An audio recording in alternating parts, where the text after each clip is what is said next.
Sabi nila, pagkatapos ng bawat unos, may araw na sisikat.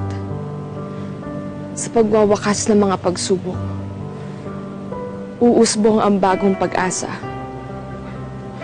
Gabayan niyo po ako. Bawal po akong pumalpak dito. Please. Please. Come on. Milk.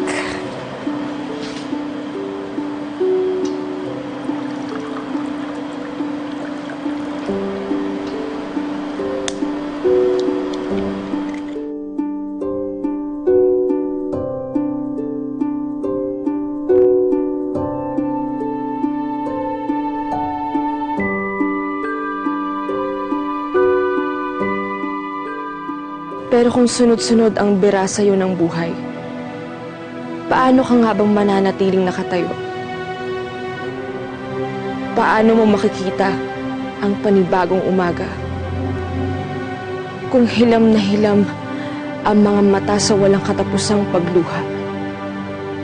Sa kabila ng mga pinagdaanan ko, maswerte ako na nakilala ko ang mga taong nagmahal sa akin at minahal ko ng labis.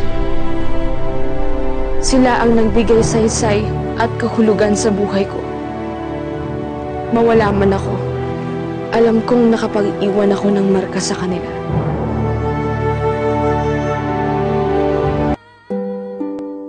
Ma'am Santina, Sir Kiko, congratulations po successful po itong reopening ng kitchen nyo.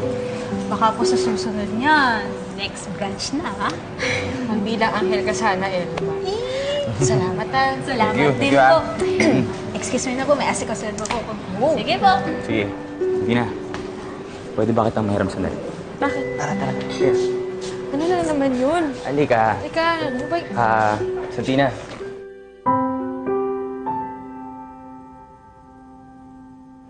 Si Julie nga pala. Julie, si Santina yung best friend ko. Hello! Nice to finally meet you. Nice to meet you. Alam mo ba, like ang bukang bibig sa akin ni Francis? Naku, ako lang naman nakatagal sa ugali. Ay, grabe ka talaga sa akin. Wait, excuse me wait. Punta lang ako sa ladies room. Sige. Mamaya ka na, Melissa. Magbabanding pa tayo. Okay. Okay, excuse me.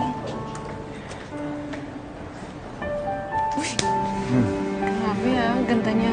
Marang artista. Ano, nililigawan mo na? Hindi. Kaibigan lang kami. Hindi ako magmadali. Alam mo, wala sa bokabularyo mo maging torpe, ha? Di bagay sa'yo. Hindi ako torpe, no? Naninigurado lang ako. Kasi medyo malaking sapatos yung pupunan na susunod na taong mamahalin ko. Pero, alam mo, tingin ko hindi naman malayang magustuhan ko si Julie. Kasi napapangiti niya ako. Tulad mo na. Alam mo, Kiko, habang buhay kang magkakaroon ng espesyal na puwang dito sa puso mo. Mahal kita. Dahil best friend kita. Sige, salamat Alam mo, kahit may kanya-kanya tayong buhay, kahit yung mga tao na tayong mamahinay pa, hindi mawawala. Gwapong asungot ito.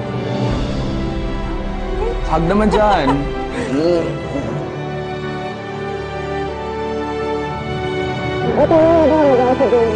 Nakita ko na.